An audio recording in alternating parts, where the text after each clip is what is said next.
Welcome to Allegrativity Powercast with Allegra Sinclair. Are you ready to punch fear in the face, show up and tell your story? Stay tuned for tools to get you unstuck and resources to help you develop your story so you can share it with the world. Here is your host, Allegra Sinclair. Butterflies are beautiful, but you don't want to be one. My grandmother used to call me Madam Butterfly, and I loved it.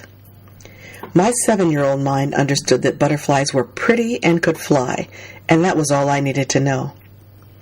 But if I fast forward, later in life I learned she called me that because she just never knew what I might do next. I've heard she told people that I flitted from one thing to another looking pretty, but not accomplishing a lot. Dang, really? That is not powerful at all. Thank goodness she was wrong. But that put a whole different spin on butterflies for me. I admit that I would often fall in love with projects and could think of nothing else for serious spurts of time, but then I would get bored and move on to a new project. But flitting from one thing to another? I don't think so.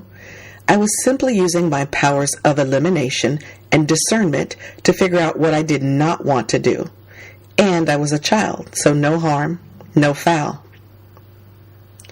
There's a business term called the 3-day monk, which reminds me of my grandmother's assessment of my view of the world.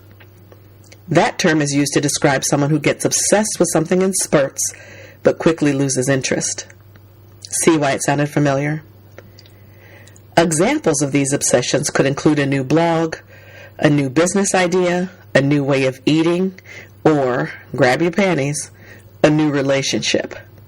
Is that ringing any bells for you? This monk thing is characterized by lots of early interest with little to no results.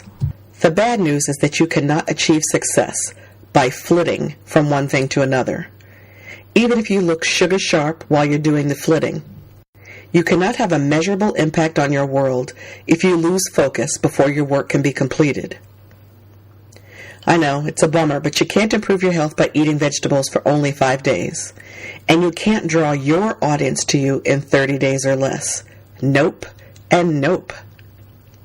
The good news is that you can stop being a 3-day monk and capture your butterfly. If you want to increase your influence and make meaningful progress on your goals, you have to show up every day. You don't have to invest 18 hours every day, but you need to act intentionally and consistently until your work is completed. So how do you capture your butterfly? Work every day. Create a plan to invest time on your business or your focus or your project every day. If you don't plan the time, there will never be enough time in a day. It takes at least 21 days to develop a new habit to replace an old one. Doing something every day will help you maintain focus and cement your new behaviors. If you do something for 2 days and stop, then start again 3 days later, that does not create strong habits and focus. Get started now. At this time of year, lots of women are talking about New Year's resolutions. And some people actually think it's too late because January 1st has passed. Really? Why is that? You do intend to keep living, right? So start today. It can be your new year anytime you choose. And there will never be a better time than right now. Don't set yourself up for failure. Here's a news flash. There are going to be days when you don't feel like doing the things you know you should do. It doesn't mean you don't really want to achieve your goal. It's just part of being human. And a woman. Can I be honest? Some days, hormones are lying wenches. Give yourself a break and plan to build your empire in steps. If you give yourself all or nothing ultimatums, flitting is right around the corner. If you commit to doing something for 20 minutes a day, you can tell yourself honestly that you can do anything for 20 minutes and believe it. Problem solved. Planning for only 20 minutes at a time makes it easier to get started, and once you've worked for 20 minutes, you'll likely continue for even longer. Next, know and do what you love. Please, I'm begging you here, do not commit to a project or goal that will require work that you don't enjoy. I have a friend who recently told me she was going to become a life coach. I was thrilled and said, I didn't know you had an interest in coaching. She said, "I don't really, but it's such a hot field right now."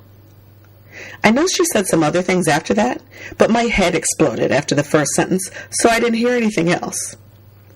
If she goes through with it, I am totally going to out her on my blog so that none of you will fall into her web. Can you imagine starting a business, which is not easy, that you're not interested in because it's a current trend? Raise your right hand right now and promise me that you will not do that. Figure out what you love and do that. You deserve that, and so does your market. Your best and juiciest value to the world is going to come from something you love doing, not something you're lukewarm about, not something that you don't hate doing or that you think you can stand doing. It should be something that you absolutely enjoy doing. Fun can equal focus. Got it? Good. You also better know why you want to make the change that you want to make. This is related to knowing and doing what you love, but it's different. You really need to know, why do you want a new position at your company?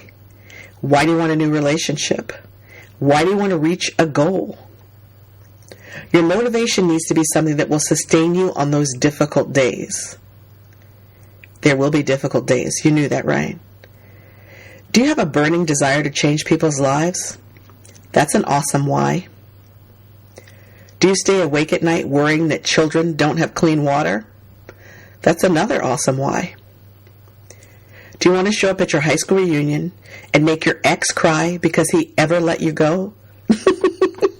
Now, I'm going to be honest, I completely understand that reason, but that will not keep you focused on tough days. Because you don't really want him back anyway, right?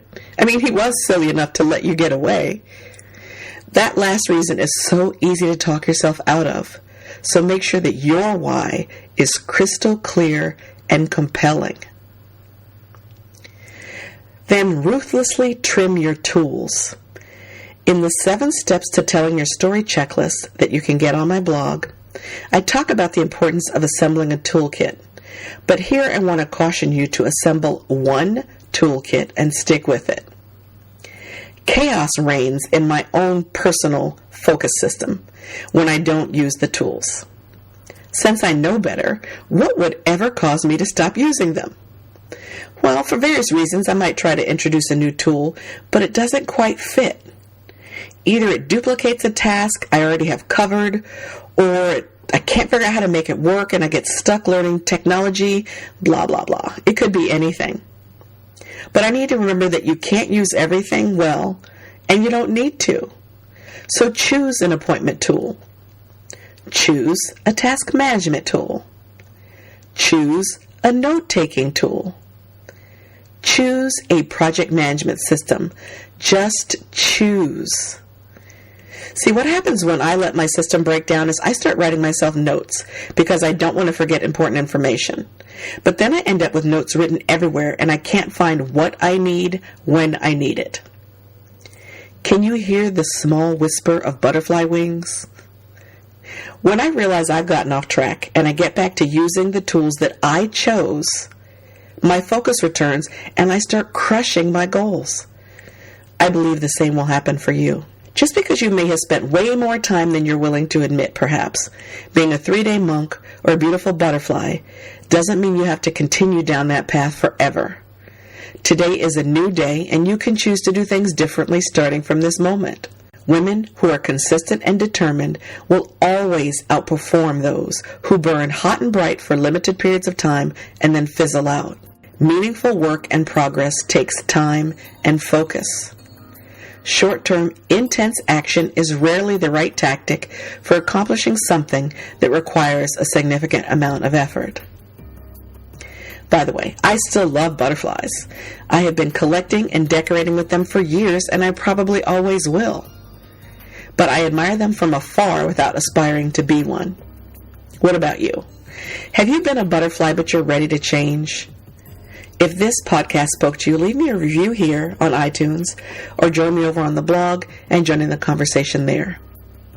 Until the next time, I hope you're having a powerful day. Thanks for listening. If you enjoyed this episode, please leave a review on iTunes. You can find show notes and more great content on the blog at allegrasinclair.com.